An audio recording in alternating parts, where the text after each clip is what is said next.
Hola, soy Luis Armela, soy cristiano y quiero darles la bienvenida a B Lógica, o Lógica, que es un espacio en el que tratamos de entender cuál es la lógica de Dios, porque pues es que ya hemos escuchado la lógica de todas las personas y como Dios es una persona, pues vale la pena escuchar también la lógica de Dios, sobre todo en el tema que estamos tratando que tiene que ver con quiénes son los hijos de Dios. Y no hay nadie mejor para decir quién es un hijo de Dios que el que es Dios, porque Él sería el Padre. Así que, volviendo otra vez a lo que nos escribió nuestro amigo arequipeño, podemos mirar lo que él nos escribió. Dice, los hijos de Dios, entre comillas, son aquellas personas que creen y han aceptado a Jesús como su Señor y como su Salvador. Entonces, estudiando esta parte, nosotros llegamos a la conclusión de que cuando empezamos a leer desde Juan capítulo 1, versículo 1, vimos que el verbo era una luz verdadera, que era la vida, y que este verbo era creador, y que este verbo estaba con Dios, y luego dice, este verbo era Dios. O sea que nuestra conclusión hasta este momento es que el verbo es Dios. Y porque el verbo es Dios, definitivamente, Él es el Señor de todo. De manera que si alguien quiere ser hijo de Dios, y para ser hijo de Dios tienes que creer en el nombre, y el nombre, el primer nombre que se nos dice es el verbo, es necesario creer que ese verbo es el Señor de todo. El Señor de todo. Por cuanto Él es la luz, Él es la vida, Él es el creador. Pero también hay una cosa que es importante aquí.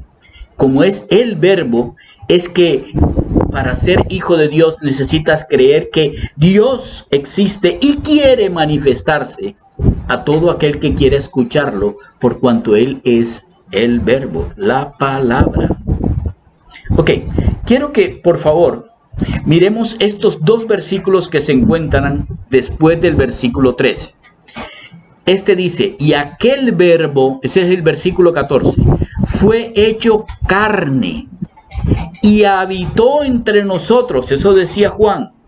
Este estaba lleno de gracia y de verdad. Quiero que pongan atención en la palabra verbo y lleno de gracia y de verdad, porque cuando pasamos al versículo número 17, dice, pues la ley por medio de Moisés fue dada, pero la gracia y la verdad del versículo 14, del que estaba lleno el verbo, vinieron por medio de Jesús Cristo, lo cual nos lleva al hecho de entender que si estaba lleno de gracia y verdad el verbo, y Jesús Cristo es el que trajo la gracia y la verdad, pues el verbo y Jesús el Cristo son exactamente la misma persona.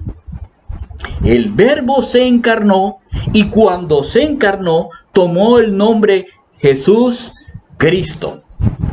Eso es relevante porque Jesús Cristo entonces es el verbo, pero como el verbo es Dios, la matemática clara nos dice que si el verbo es Dios y Cristo es el verbo, entonces Jesús Cristo es Dios. Eso es muy lógico, matemáticamente lógico diría yo. Pero no solamente eso. También nosotros podemos decir que como Jesús Cristo es Dios, entonces también es el Señor, por cuanto es igual al verbo y el verbo es luz, vida, creador, estaba con Dios y es Dios. Así que si nosotros somos fieles a lo que dice la palabra de Dios, los que estamos leyendo o lo que estamos leyendo es: tú necesitas creer que Jesús el Cristo es Dios. Piénsalo. En el siguiente hablaremos sobre qué significa ese nombre, Jesús Cristo.